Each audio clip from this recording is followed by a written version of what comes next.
Psikiatrarengana joaten den pertsona eroso sentitu behar da medikuaren aurrean eta horregatik oso garrantzitsua da zein hizkuntzetan komunikatzen den. Hori aztertzen ari dira Galdako Ospitaleko Psikiatria Zerbitzuan, EHU eta Bizkaiko Gaixotasun Mentalen sarearekin batera. Sintoma psikiatriko mota batzuk ama hizkuntzan osoago adierazten direla bigarren hizkuntzan baino, gure izan duguna da gure testuingurura ekarri. Euskaraz edo gaztelaniaz aritzeak eragina izan dezake diagnostikoan?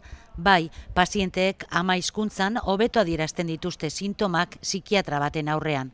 Sintomak edo esplorazio psikiatrikoa ama hizkuntzan egiterakoan edo bigarren hizkuntzan gerta daitekelako, bigarren hizkuntzan egiterakoan sintomak galtzea eta benetan hori hizkuntza eskubidea haratago eragin kliniko bat eta garrantzia kliniko bat izatea ama hizkuntzan egitea. Psikiatria eta euskararen ikerketa hau orain 2 urte hasi zuten Galdakoko Psikiatria Zerbitzuan eta emaitzak laster izango dituzte.